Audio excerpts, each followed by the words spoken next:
Hi there, welcome back.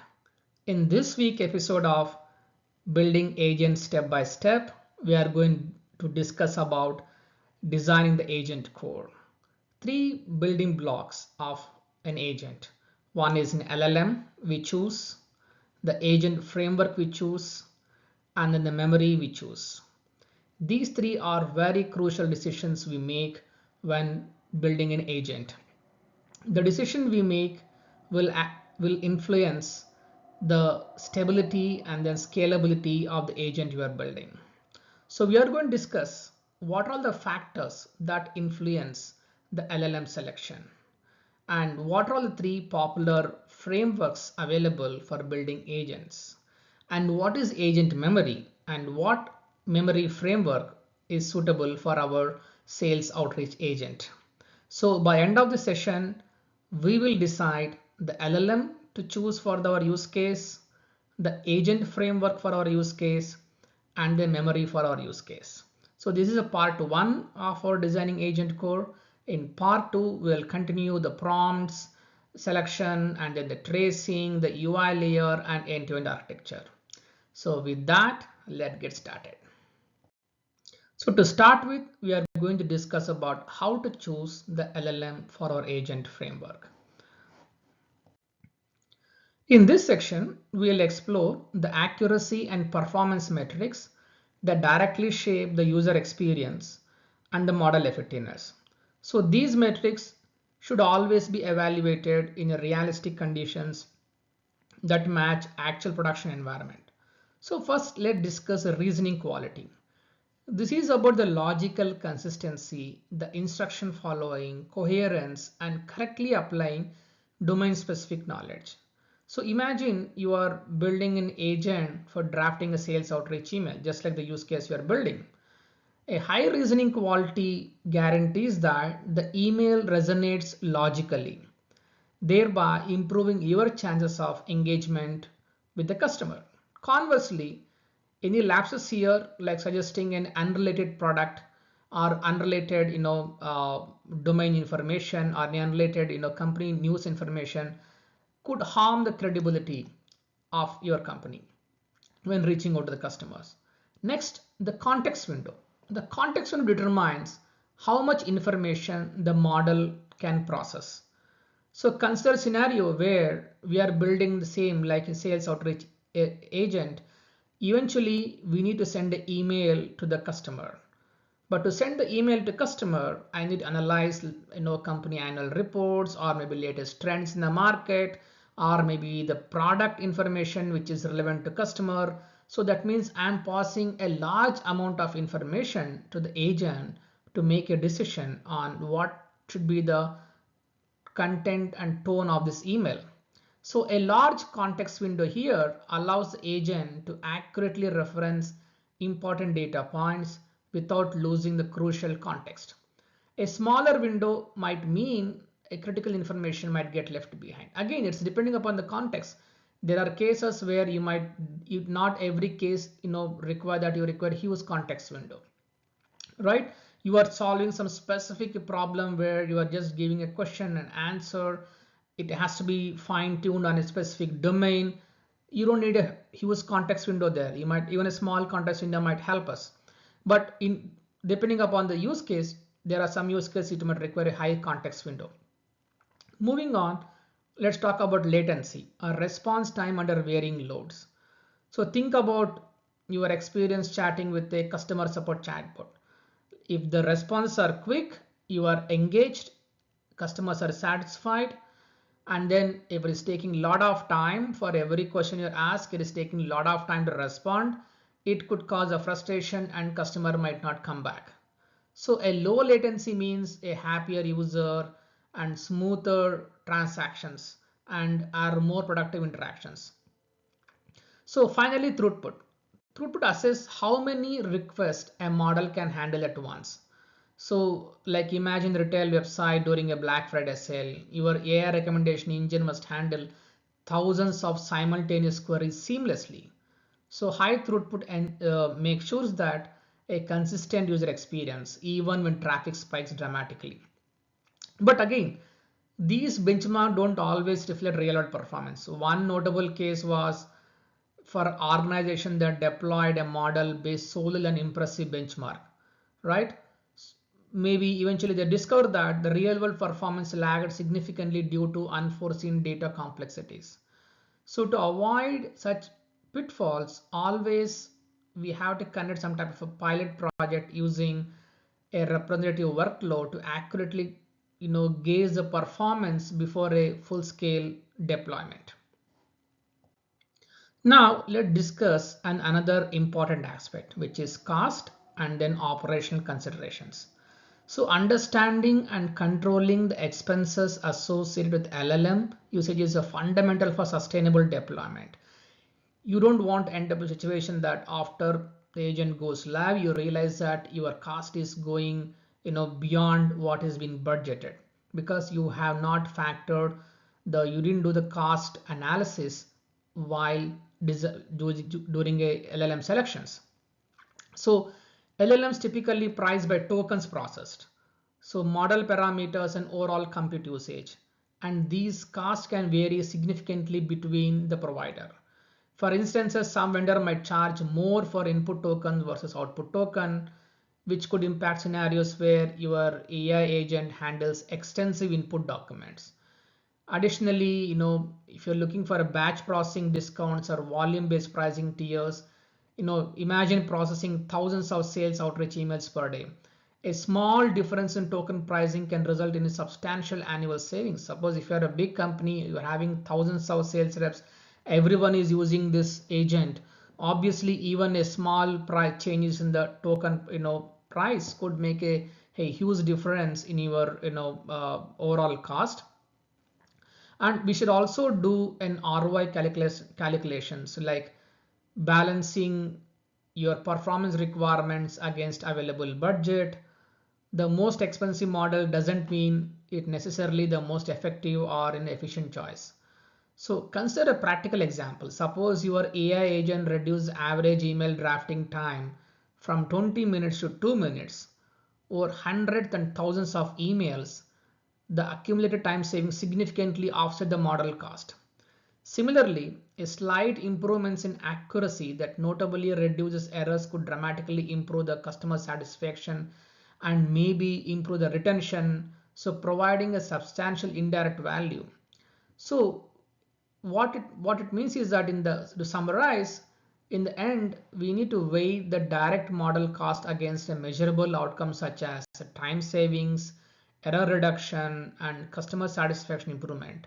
So this makes sure that the investment you are making in your AI agents are both strategically sound and then financially prudent.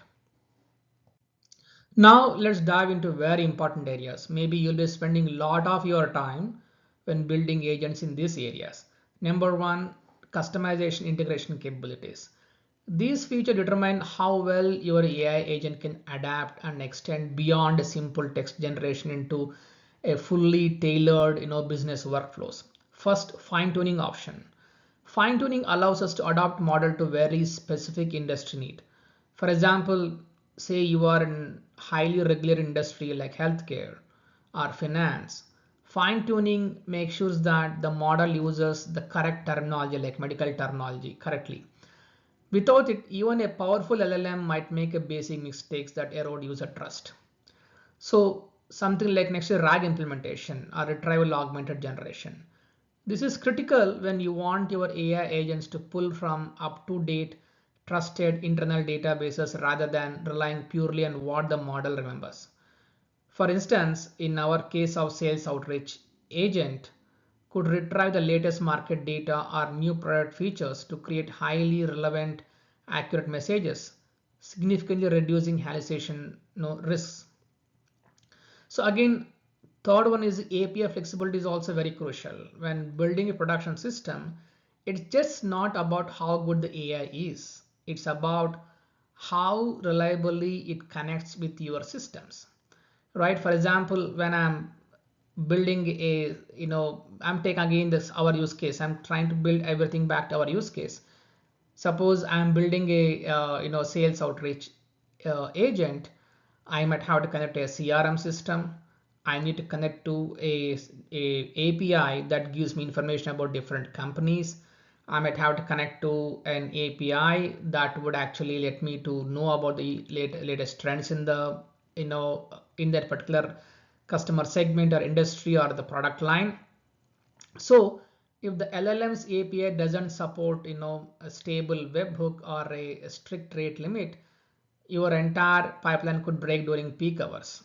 So finally, tool integration is a game changer. With function calling, the model can move beyond a simple answer like generating a lead summary and automatically sending it to your marketing system without human intervention. Think of it like giving your AI agent hands and feet, allowing it to perform actions, not just provide suggestions. So all these capabilities like fine tuning, RAG, flexible API, and tool integration are essential to transition your AI from being just smart to being actually useful inside your enterprise workflows and actually solving your business challenges day in, day out. Now, let's also talk about one of the most critical pillars of any enterprise technology, and just need not be AI agents, anything you're building, security and deployment flexibility. So we start with data protection guarantees. Any solution you consider should provide clear guarantee on how your data is handled. That include no storage policies, encryption standards, and then the compliance requirement, adherence to compliance with key industry regulations. These are essential not just for legal compliance, but for building the customer trust. Next, we have deployment options. Your infrastructure might be entirely cloud-based, fully on-premise, or hybrid of both. The key is to make sure that the platform can match your organization's unique security posture and data requirement. So flexible deployment model let you to meet those needs without compromise. Third is open source availability. Why does this matter? Because open source gives you the visibility and control, and it can be deployed in your own environment. So this reduces the risk of vendor lock-in and allows for a deep integration with your internal systems. Finally, compliance and documentation, especially in highly regulated industries, whether it's a finance, healthcare, or government, you must make sure that the platform support framework like SOC 2, HIPAA, or GDPR. So they are not just checkboxes; they are foundational for audit readiness and operational credibility. Together, these four areas define how secure, flexible, and enterprise ready a solution really is, not just in theory, but in practice. Now, let's walk through a quick comparison of some of today's leading LLMs, across key evaluation criteria. Starting with accuracy, model like the GPT-4 or Claude 3, Gemini 1.5 Pro or DeepSeek V3 all deliver excellent output quality, making them a strong choices for enterprise-grade application. In contrast, LLM, Llama 3 and Mistral provides good accuracy, which may be sufficient for a lightweight or cost-sensitive use cases. Next is the context window size, a critical factor for handling long documents or multi-turn interactions. For example, Gemini 1.5 Pro leads with the impressive like 1 million tokens context window, followed by Claude 3, and then GPT-4 Turbo and DeepSeek, which also both support 120k tokens. So Llama 3 and Mistral lacks here with only up to 30k tokens. And then from cost perspective, Mistral and DeepSeek stand out for being highly efficient, while proprietary model like GPT-4, Claude, and Gemini tend to fall in the moderate to high cost range. So looking at tool integration, GPT-4 Turbo currently offers the most seamless integration across platforms. Claude and Gemini offer strong support, while open models like Llama and Mistral provide moderate tooling, often requiring more engineering effort. So on the open source availability, only Llama, Mistral, and DeepSeek are fully open source, which gives you more control and flexibility in deployment. That means you can take these models and deploy in your own environment so that you know that your data is not going out, you are not sending your data to some external agent. So there is no risk of, if you are having a data to be very sensitive, very proprietary, and you don't want send the data out, you want the regulations, maybe these open source models could help you a lot, because you can deploy them in your own environment. And then again, these models can run in your own, like they can run in the cloud. You can use something like a SageMaker, Together AI type of deployment options available for these models. And then the but the closed models like GPT-4 or Claude, while they're powerful, tend to have a limited deployment options due to their API based natures. So depending upon your use case, whether it's a cost, accuracy, privacy, or deployment control, each of these models brings something value to the table. Now we'll go back to our use case, which is a sales outreach email. So what is our use case? We are trying to build a system that help the salespeople to send a customizable outreach email to every different customers based on their geography, their vertical, and then the product which might be more appealing to them, right? So we want the accuracy. What are the evaluation criteria we're considering for our agent? One is number one, accuracy.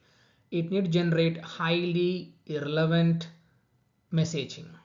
Next one is context window. We must handle a lot of CRM history or product info or market trends or maybe previous interactions. Maybe customer came and asked for a outreach emails related to healthcare in a particular geography. Now tomorrow he comes back and say, hey, do same thing for me, the customers in the finance domain, right? So we need to have that previous interaction context. One is the cost, because this is being used frequently. I assume you are having a company with a lot of salespeople. You might be using them day in day out. So you need to be consider. You need to consider that the cost, like what is how many tokens, what is the cost per token, what is eventual cost of running this agent, because LLM cost is one of the big. If you are building agent, the LLM, the cost is going to be a very big chunk of it. So the cost is another key consideration here. Second one is the tool compatibility, whether this agent can work with the orchestration tools you are building. For example, if you decide to go with the LangGraph or LangChain, or maybe with AutoGen or Crue AI, can this LLM work with these frameworks? Second, other option is open source. So very important for our long-term flexibility and then fine-tuning control, right? So we need to evaluate for our sales risk agent we are building. These are some of the key evaluation criteria we need to consider before choosing our agent. So some of the models we shortlisted for our sales outreach agent. Number one, GPT-4, it rates highly accuracy. The context window is 120k tokens, very good for our use case, but it is not open source. So best in accuracy, managed by OpenAI API. Now Claude 3 is also good, except that both GPT-4 and Claude doesn't give us that open source flexibility, whereas DeepSeek and Mixtral gives us that flexibility, with the same token, same accuracy, the flexibility with the deployment. I can deploy these models wherever I want. So another option we need to consider is where we want to deploy these things. If you go with OpenAI, Anthropic APIs, they're fully managed LLMs. So no infra to manage, quick to launch. You just need to get an API key and then you can get up and running, right? But the trade-off is high cost. You got a vendor lock-in.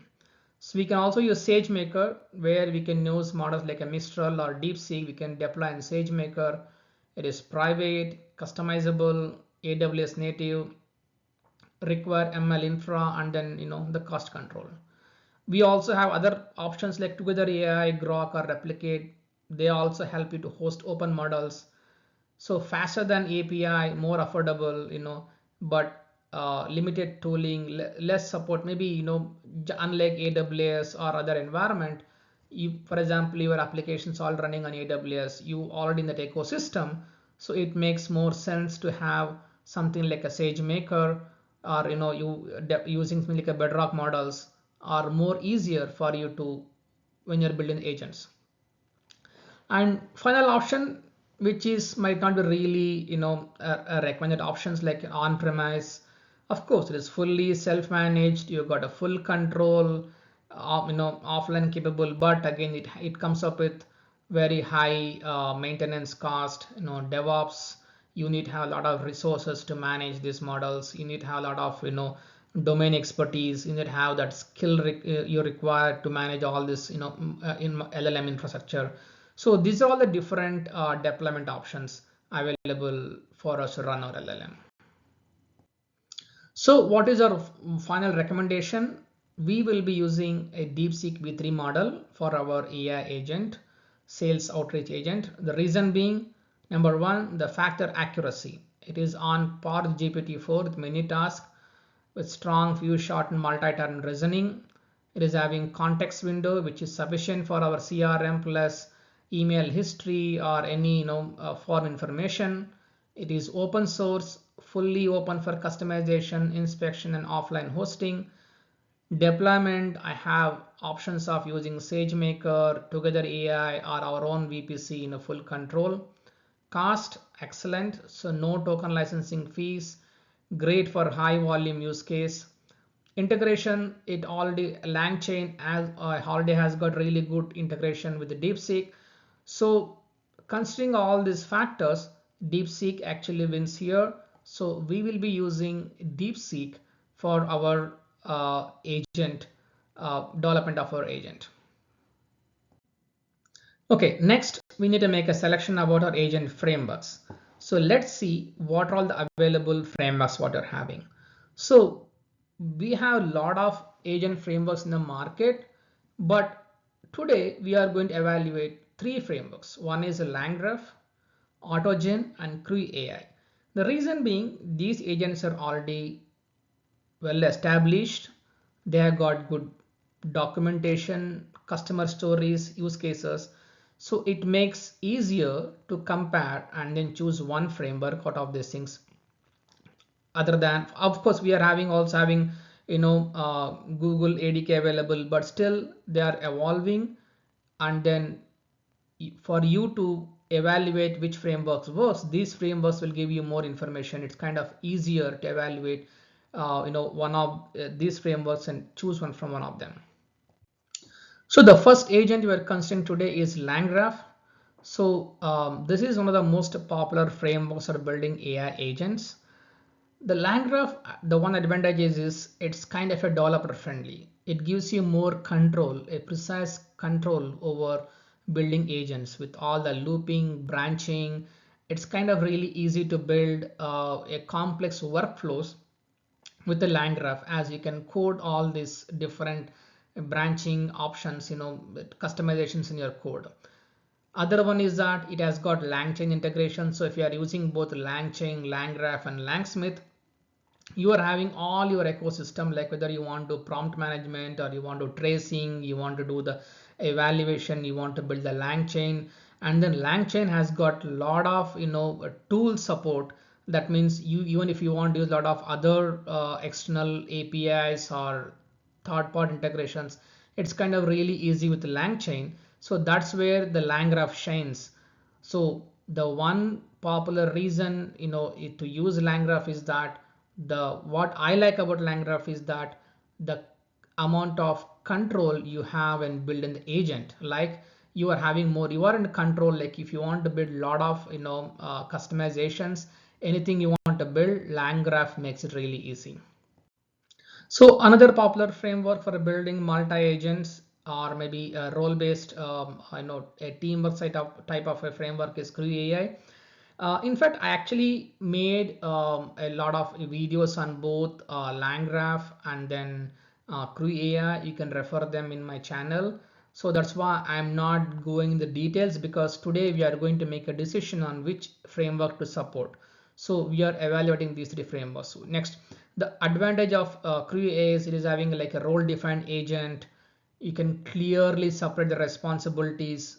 Like if you're building, say for example, there is one agent for doing the market research, one agent for building the draft in the email, one agent for getting the research on the companies. Like you could build that task separation, role separation you can do, and you can actually do the complex coordination. You could have multiple ways of coordinating. You could have a supervisor agent, which is a supervisor agent assigns work to all the subordinate agents, collect the data from all of them, and then summarize and aggregates, right? It also has got extensive integration. It also integrates all the LangChain tools. If you are using, you can use them in the Crew AI also. So the next agent is the Microsoft AutoGen. AutoGen is mainly built if you're having an interaction. If you want some type of a conversation between the agents, like each agent has to talk to each other in a round robin fashion until a termination condition is reached. So you are building some type of vacation plan where both a hotel agent and the flight agent has to talk to each other. Hey, I have these flights, whether do you have any hotels available during these dates. Then depending upon that hotel agent's feedback, the flight agent might again go back and get the correct flights available for those dates. So if you want to have this type of a conversation between the agents, that's where AutoGen shines. So next we'll discuss why we are choosing LangGraph for our sales outreach agent. Right, number one, it is having graph-based orchestration. So it's very ideal for multi-step workflows. You have to collect the data, you have to enrich the data, and you have to write the data, you have to review the data. Like you're having a lot of back and forth activities, and you might have a lot of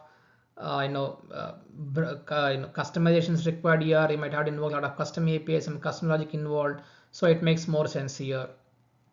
So it can maintain the context across the steps, whether you are getting the CRM data or company facts. It can maintain the context across.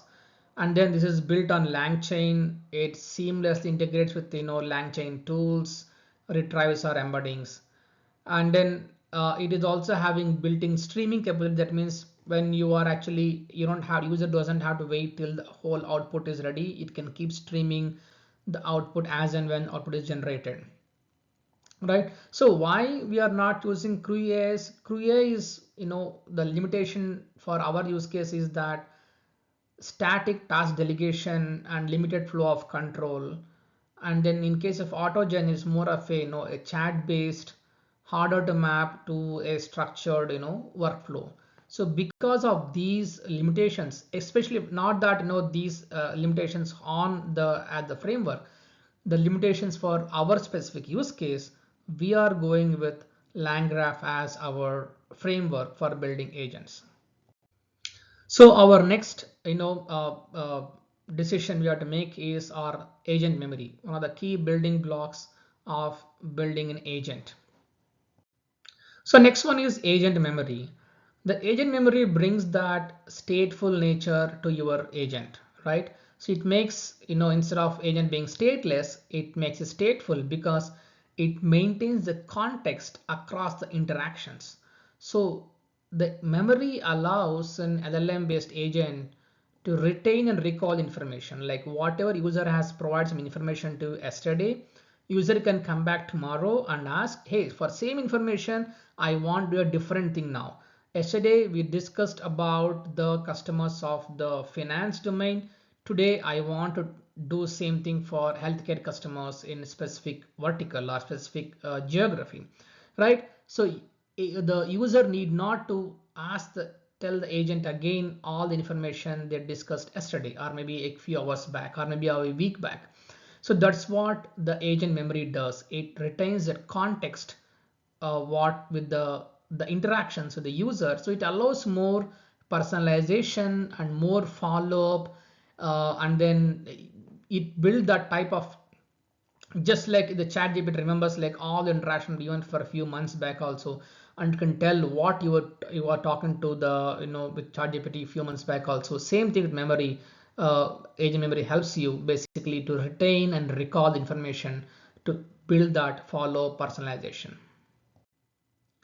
You can see here, in case of like one example of um, For example, here user asking generate me outreach emails for healthcare companies interested in AI powered scheduling tools. So what the agent remembers is it knows that okay, the user is targeting info is this, the tone and structure is this, the company context is this.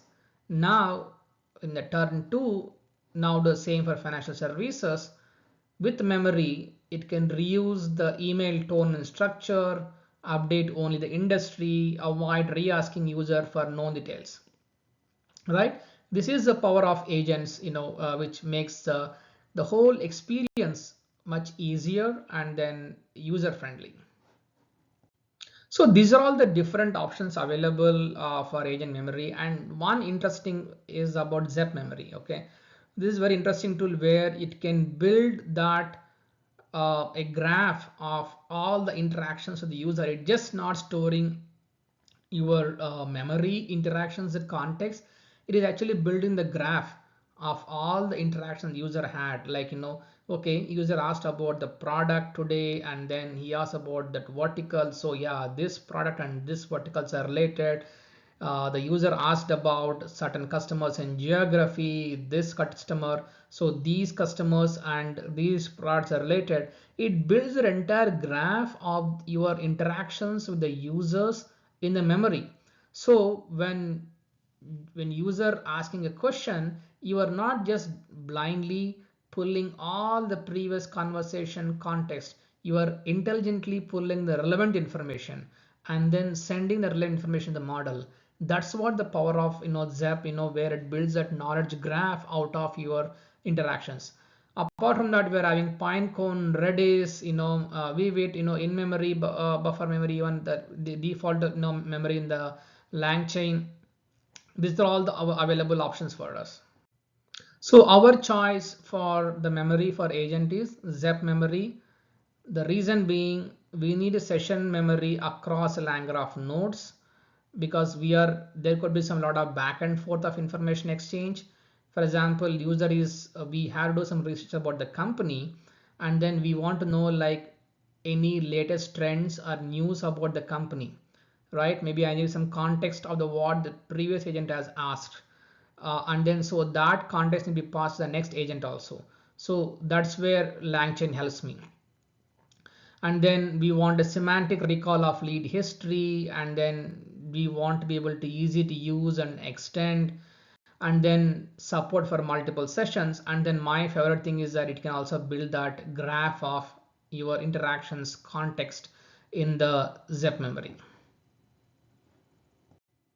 So that brings us the end of the week 2. So this week we went through the LLMs, what LLMs, the criteria we have to use for LLM selection. We have chosen the right LLM for our use case. We went to 3 agent frameworks, and then we have chosen the right framework for our use case. We have seen the agent memory, why it is important, and we have made a decision to use Zep memory.